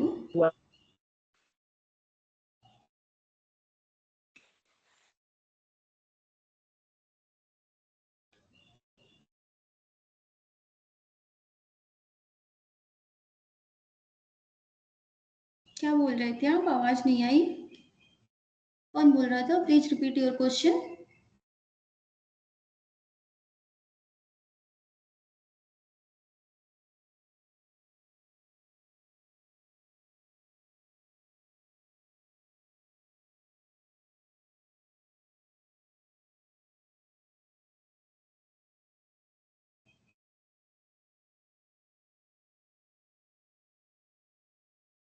Am I audible?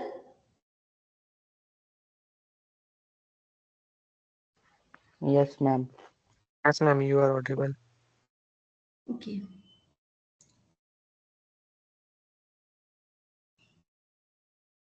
कोई क्वेरी है इसमें? आप लोग रिवाइज कर लीजिए प्लीज एक बार।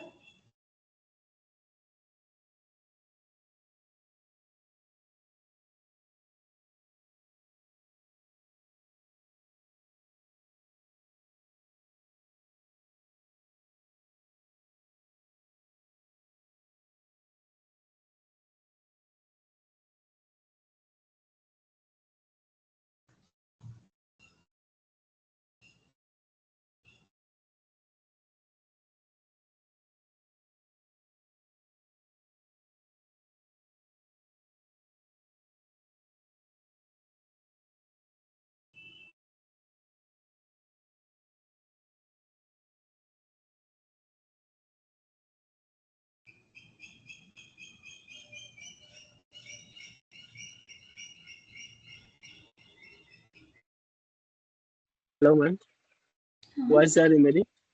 हाँ आ रही है, बताइए।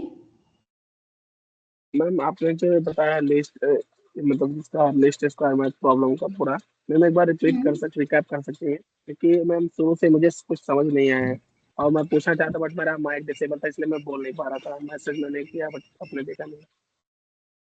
देखिए लीस्ट स्क्वायर प्रॉब्लम पूरी क्या है, लीस्ट स्क्वायर प्रॉब्लम अगर वहां से होती है जब हमारा इस Ax is equal to B का एग्जैक्ट सोल्यूशन एग्जिस्ट नहीं करता है। एग्जैक्ट सोल्यूशन एग्जिस्ट करने का नहीं मतलब है कि हमें कोई भी ऐसा x ना मिले जो इस जिसकी वैल्यू हम Ax इज a जिसको x की जगह हम रख के जब a वेक्टर में मल्टीप्लाई करें तो वो हमारे b के बराबर मिले। ठीक है, और ऐसा केस कब अकर होता है, ये जब ऐसी एक्स नहीं मिलती है तो हम कहते हैं कि सिस्टम सॉल्वेबल नहीं है या फिर बोलते हैं सिस्टम इनकंसिस्टेंट है। ठीक है, ऐसी चीजें होती कब है, जब हमारा rank of A is not equal to rank of A right augmented B होता है। ठीक है, अब क्वेश्चन ये आता है कि सबसे पहले हमने ये बताने की कोशिश की कि ऐसी प्रॉब्लम्स अकर कहाँ होती है, हमारी रियल लाइफ में कैसे होती है। रियल लाइफ हमने बताया जब हमें कुछ डेटा दिया रहता है, ठीक है, उस डेटा के पैटर्न्स हमें फाइंड आउट करने होते हैं कि वो कैसे बिहेव कर रहा है। ओके, अगर 2 पॉइंट्स डेटा है और वो हमें कहता है कि किसी लाइन से अप्रोक्सीमेट करो, यूजुअल बस एक यूजुअल एप्लीकेशन दिया हमने लीनियर रिग्रेशन का, ठीक है। तो इस केस में जब हम डेटा को अपने लाइन के इक्वेशन में रखते हैं तो हमें ऐसे सिस्टम मिल सकते हैं कि हमारा सिस्टम इनकंसिस्टेंट हो जाए, ठीक है। इसका एग्जांपल हमने क्यों दिया, क्योंकि आप लोग डेटा साइंस के हो, आप लोग इस टर्म से अवेयर होगे कि रिग्रेशन और लीनियर रिग्रेशन क्या होता है, राइट। लीनियर रिग्रेशन क्या होता है, बस यही, जब लीनियर मतलब लाइन, जब एक लाइन से चीजों को डिनोट करना चाहते हैं कि कोई हम एक ऐसा लाइन फाइंड आउट कर लें जिससे हम अपने मैक्सिमम ऑफ द डेटा को कवर कर सके, तो उसमें जितनी ज्यादा से ज्यादा इंफॉर्मेशन है उन सबको हम निकाल सके बस एक लाइन के थ्रू, ठीक है। तो ये हमारी, क्योंकि रियल लाइफ प्रॉब्लम से आ रही है, तो अब रियल लाइफ प्रॉब्लम से आ रही है तो समहाउ हमें इस सिस्टम को तो सोल्यूशन चाहिए, पर सोल्यूशन तो एग्जिस्ट कर नहीं रहा है। तो ऐसे में हम क्या करते हैं कि हम बेस्ड अप्रोक्सीमेट सोल्यूशन के साथ जाते हैं, क्योंकि हम अपनी रियल लाइफ में भी यही करते हैं ना, जब हमें कोई चीजें एग्जैक्ट नहीं मिलती हैं तो हम उसका प्रोटोटाइप बना लेते हैं, है ना, करते हैं ना आप लोग भी, क्या कहते हैं उसे, क्लोन, कि उसका हूबहू कॉपी बनाते हैं, या फिर ऐसी कोई चीज फाइंड आउट करते हैं कि जिसकी मैक्सिमम क्वालिटी हमारी उससे मिलती हो, है ना, यस और no, yes ma'am. Yes ma'am. Right. तो इसीलिए हमने कहा कि जब हमारे पास एग्जैक्ट सोल्यूशन नहीं है तो हम बेस्ड अप्रोक्सीमेट फाइंड आउट करेंगे। ये हमें पता है, ये हम एग्जैक्ट तो नहीं वो चीज फाइंड आउट कर सकते, पर हम वो चीज तो फाइंड आउट कर सकते हैं ना जो मैक्सिमम टाइम उसकी तरह बिहेव करे या उसकी मैक्सिमम प्रॉपर्टीज कवर करती हो, ठीक है। तो अब जब बेस्ड अप्रोक्सीमेट हमने कह दिया तो आपका क्वेश्चन होगा based in the what sense, क्योंकि बेस्ड के लिए सबकी मीनिंग अलग अलग हो सकती है। अगर कोई कंपनी का ओनर है तो उसके लिए बेस्ट की मीनिंग होगी अपने प्रॉफिट को मैक्सिमाइज करना। अगर कोई बायर है तो उसके लिए क्या होगा बेस्ट की मीनिंग, कि वो कम से कम इन्वेस्ट करके ज्यादा से ज्यादा चीजें ले सके, है ना। तो इसलिए Yes, बेस्ट की ma'am. Meaning person to person vary करती है। तो हम लोगों के लिए यहाँ बेस्ट अप्रोक्सीमेट की क्या मीनिंग है, लीस्ट स्क्वायर सोल्यूशन से है। हमारे लिए बेस्ट अप्रोक्सीमेट सोल्यूशन मतलब least square solution. Least square solution के लिए अगर आप फिजिकल मीनिंग जानना चाहते हैं तो वो ये है, वो क्या है कि हमारे पास जो पॉइंट्स थे हम इनके बीच से एक ऐसा लाइन ड्रॉ कर ले कि जिसकी डिस्टेंस इन पॉइंट से मिनिमम हो, इन सारे पॉइंट से कॉमनली मिनिमम हो। कॉमनली मिनिमम होने का क्या मतलब है कि इन P1, P2, P3 से हमने इस लाइन पे, जो हमारी लाइन थी ऑप्टिमल लाइन हम अगर इसे बोलते हैं, तो इस पे प्रोजेक्शन डालेंगे और उनकी डिस्टेंस मेजर करेंगे। अगर डिस्टेंस हमारी E1, E2, E3 हम डिनोट कर रहे हैं, दिस मीन्स व्हाट, कि हमारी ये क्वांटिटी मिनिमाइज हो। फिजिकली हमें ये करना है, ठीक है। और मैथमेटिकली अब इसको करना है, मैथमेटिकली फाइंड आउट करना है, क्योंकि हर बार तो हम ग्राफ नहीं ड्रा कर सकते ना, हमारे पास 12-15 पता नहीं कितने पॉइंट्स होंगे, it will be not easy task for that.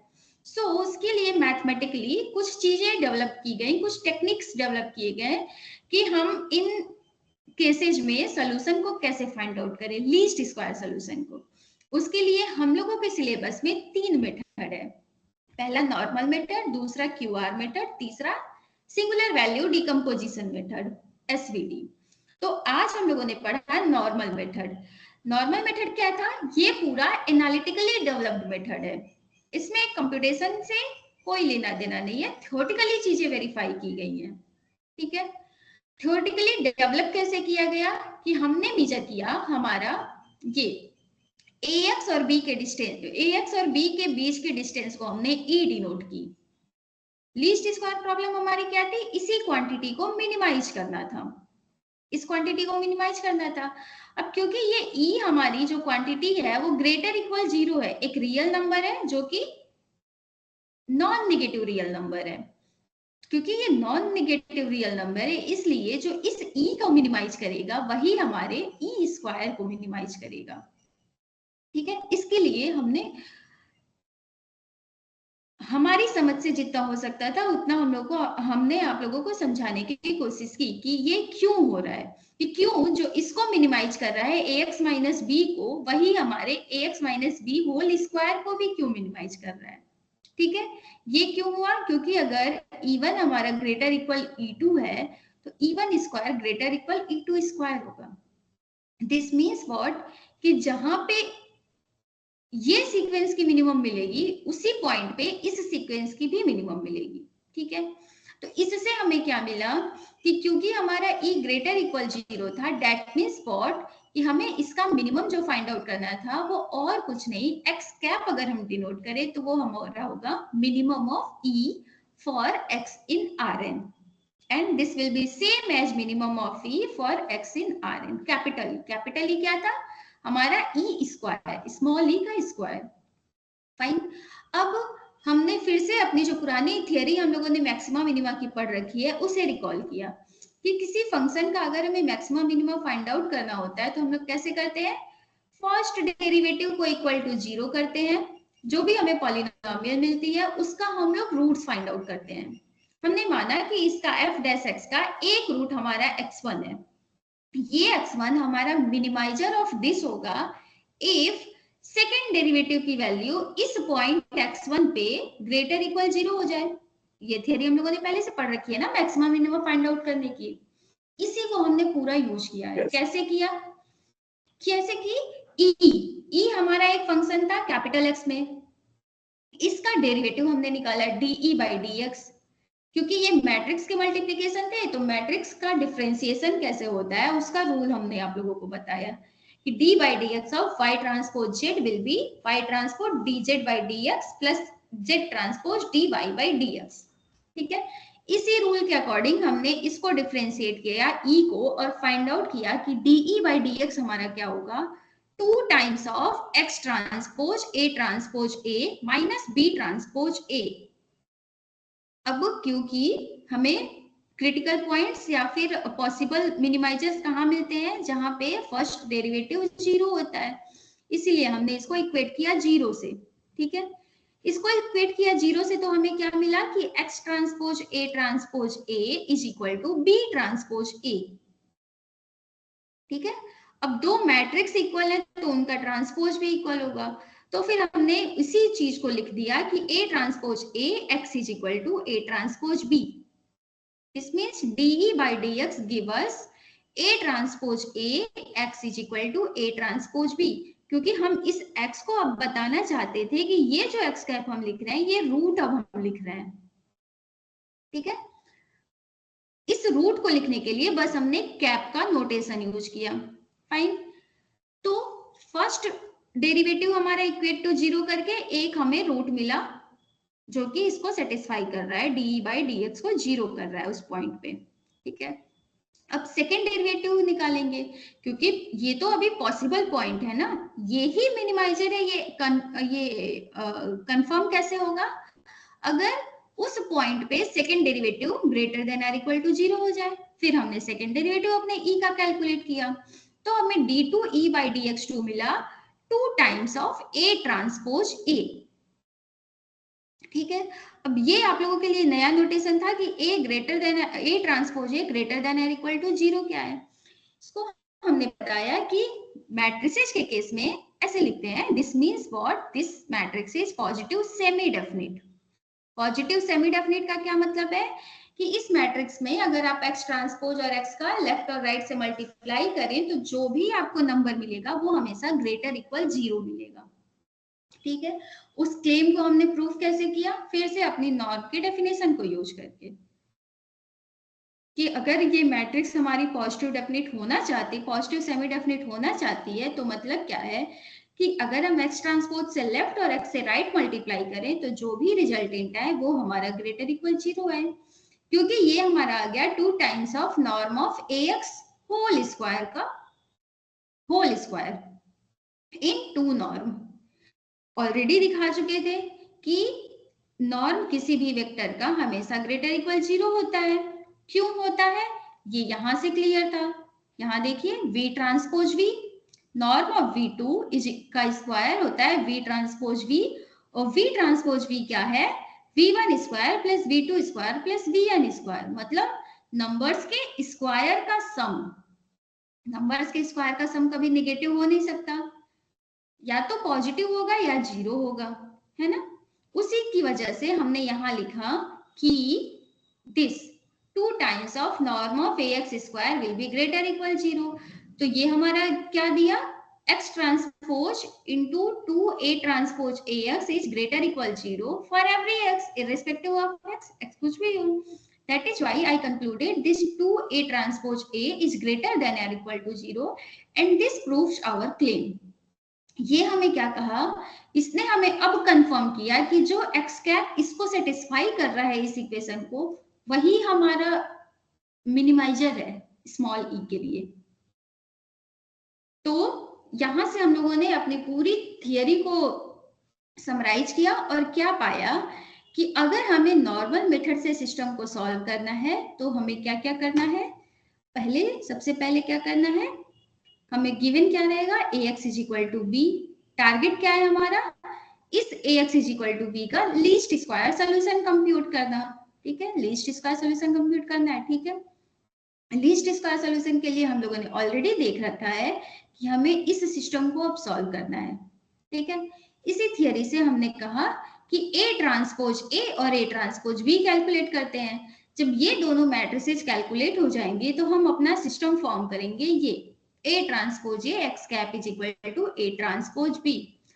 अब AX is equal to B भले सॉल्वेबल नहीं था, पर ये सिस्टम हमेशा सॉल्वेबल होगा, गारंटीड है। ठीक है, तो ये सॉल्वेबल होगा। अब आप लोगों ने कई सारे मेथड पढ़ रखे हैं सॉल्वेबल सिस्टम को सॉल्व करने की। किसी भी मेथड से आप अपने एक्स कैप को फाइंड आउट करिए इस सिस्टम को सॉल्व करके। जो एक्स कैप आएगा वही हमारे इस प्रॉब्लम का लीस्ट स्क्वायर सॉल्यूशन कहा जाएगा। That is the whole theory which I was trying to convey you. Okay, yes ma'am. Okay ma'am. Okay, अब इस पे कुछ एग्जांपल्स देख लेते हैं, जो हमसे शुरू किए थे हम लोग एग्जांपल्स वहीं से देखते हैं। सबसे पहले कौन सा एग्जांपल था हमारा, ये, इसी का सॉल्यूशन फाइंड आउट करते हैं। क्या था हमारा 1 2 1 3 1 3 5 5 6।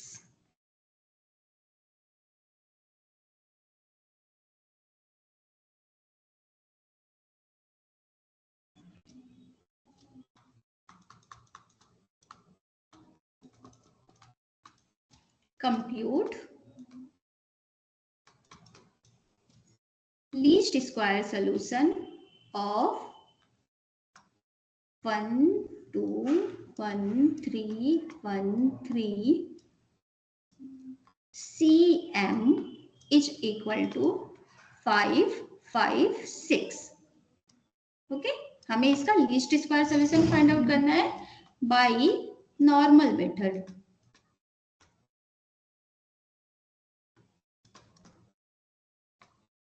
क्योंकि अभी तक हम लोगों ने बस नॉर्मल मेथड ही पढ़ा है ना।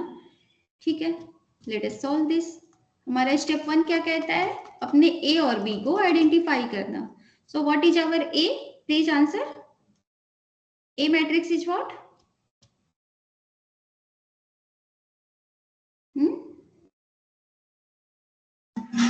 1 2 1 3 1 3 1 2 1 3 1 3।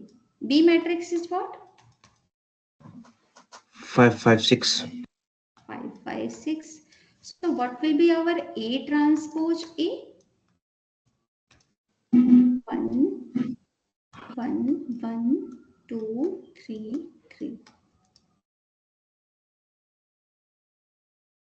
1 2 1 3 1 3। Let us multiply this. 1 into 1 plus 1 into 1 plus 1 into 1 3। 1 into 2 plus 1 into 3 plus 1 into 3 3 3 6 to 8। 2 into 1 3 into 1 3 into 1 8। 2 into 2 4, 3 into 3 9, 3 into 3 9, 9 9 18, 18 4 22.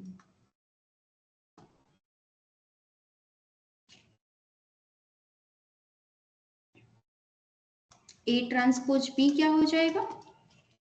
1 1 1 2 3 3 5 5 6, ठीक है, मल्टीप्लाई कर लेते हैं। 1 into 5 plus 1 into 5 plus 1 into 6, 5 5 10 16, 2 into 5 10, 3 into 5 15, 10 plus 15 25, 3 into 16 18, 25 plus 18 कितना हो जाएगा ये? 8 5 13 43, है ना। कैलकुलेशन प्लीज चेक करते रहिएगा। पहला step complete, compute A transpose A transpose B. जब ये कंप्यूट हो जाए तो हमें अपना ये वाला सिस्टम फॉर्म करना है। Let us form this. What will be our system? 3 8 8 22। Least square solution को हम लोग डिनोट करते हैं just for notation purpose cap से, ठीक है, कि हम बस ये बताने के लिए कि ये सॉल्यूशन हमारा एग्जैक्ट नहीं है, अप्रॉक्सीमेट है। Okay, will be equal to 1643. How you want to solve this? ये हमारा सिस्टम बन गया। इसको आप कैसे सॉल्व करना चाहते हैं? आप लोगों ने कई सारे मेथड पढ़ रखे हैं, बताइए हमें किस मेथड से सॉल्व करना चाहते हैं। गॉस एलिमिनेशन करें? Yes ma'am. Yes ma'am, Gauss elimination. So Gauss elimination से करना है तो हम लोग कैसे करेंगे? Now by following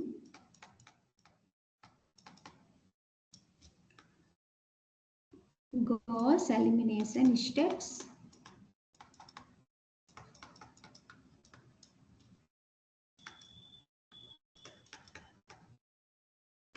we have, पहले ऑगमेंटेड मैट्रिक्स लिखते हैं 3 8 8 22 ऑगमेंटेड बाय इस A ट्रांसपोज भी 16 43। अब क्या करते हैं गॉस एलिमिनेशन में? अपना पाइवोट एलिमेंट डिसाइड करते हैं, है ना। पाइवोट एलिमेंट्स जब डिसाइड कर लेते हैं तो उसकी हेल्प से उसके नीचे के एलिमेंट्स को जीरो बनाते हैं। मतलब इस 8 को इस 3 की हेल्प से जीरो बनाना होगा। कौन सा एलिमेंट्री ऑपरेशन लगेगा? एलिमेंट्री ऑपरेशन बताइए हमें। R2 will goes to -8/3 इनको करेंगे। R2 will goes to, yes, R2 minus 8/3 R1, है ना। Let us do 3 8 16। इसको कंप्यूट कर लेते हैं, क्या आएगा? 8 minus 8/3 into 3 0, 22 minus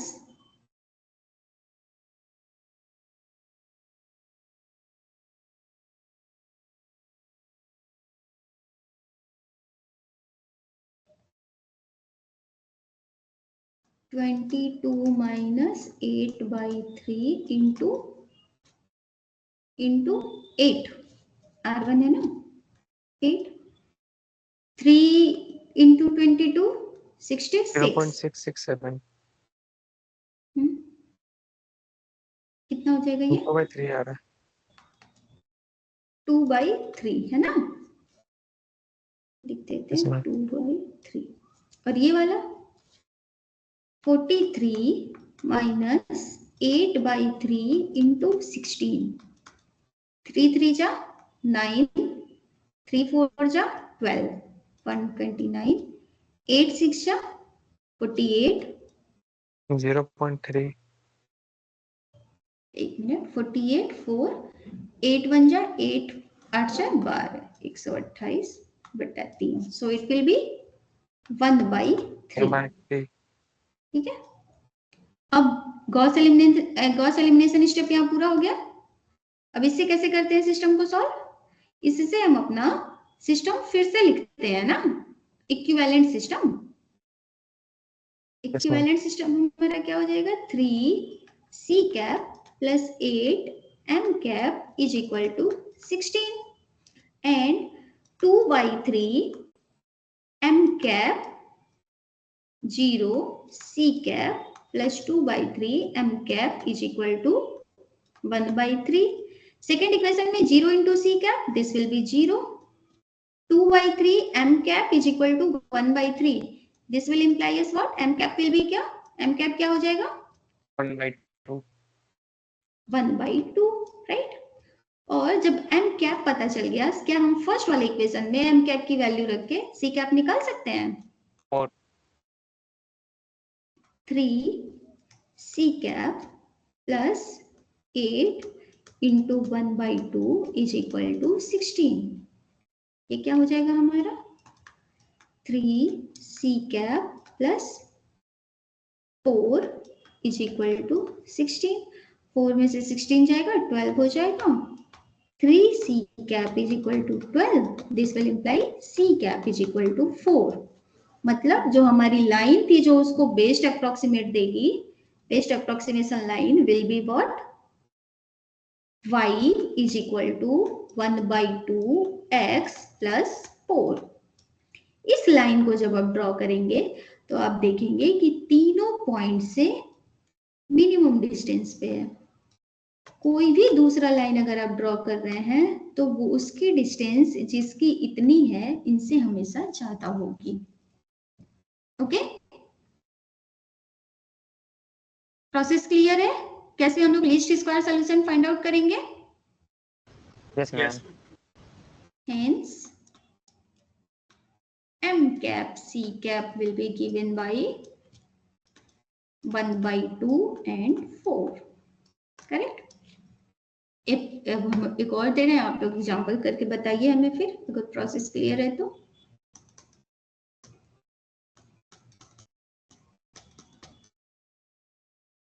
compute least square solution of the followings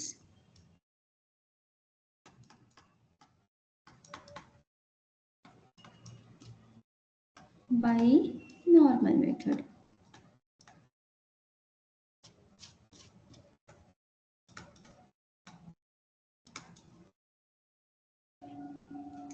first है हमारा 1 0 0 1 1 1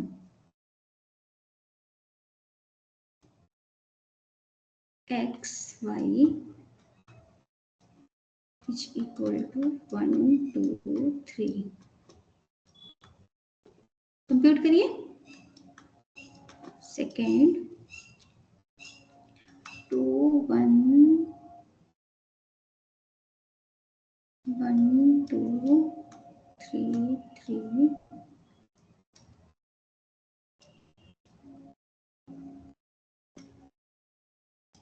x y is equal to 4 5 6.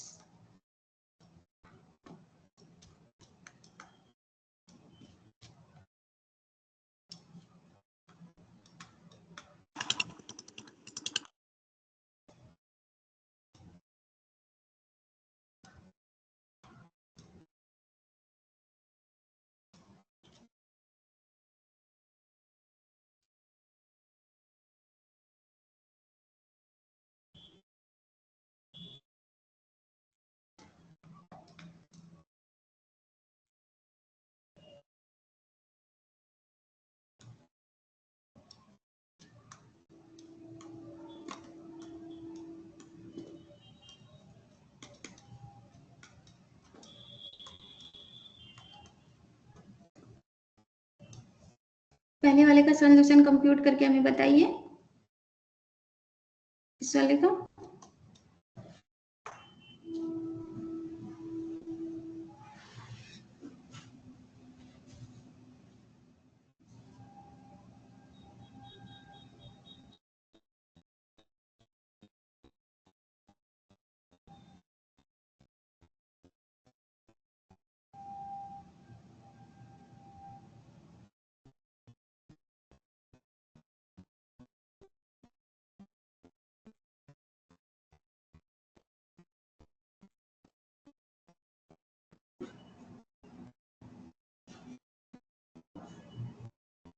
Ma'am पहला का x इक्वल टू 1 और y इक्वल टू 2। हो गया सॉल्व? काफी जल्दी कर लिया आपने, हम एक बार चेक कर लेते हैं करके। 1 0 बाकी लोगों का भी यही आंसर आ रहा है।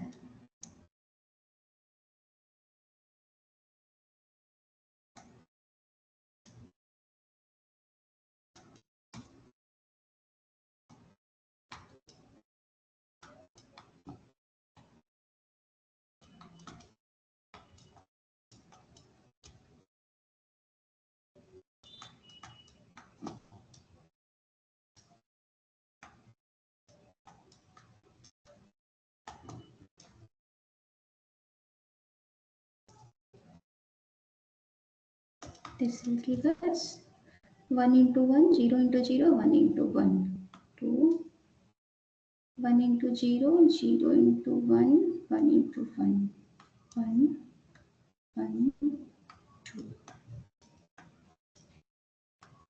X cap, Y cap is equal to 1 into 1 plus 0 into 2 plus 1 into 3. 4, 0 into 1 plus 1 into 2 plus 1 into 3, 5. ये हमें देगा 2, 1, 4, 1, 2, 5. R2 will go to R2 minus 1 by 2 of R1 and we will obtain 2, 1, 4, 0, 2 minus 1 by 2, 3 by 2, 5 minus 2, 3. Yes, this will give us 3 by 2 y cap is equal to 3. This means y cap is equal to 2 and 2x cap plus y की value 2 is equal to 4. This will imply as 2x cap is equal to 2. This will imply as x cap is equal to 1. यही answer आया था आपका?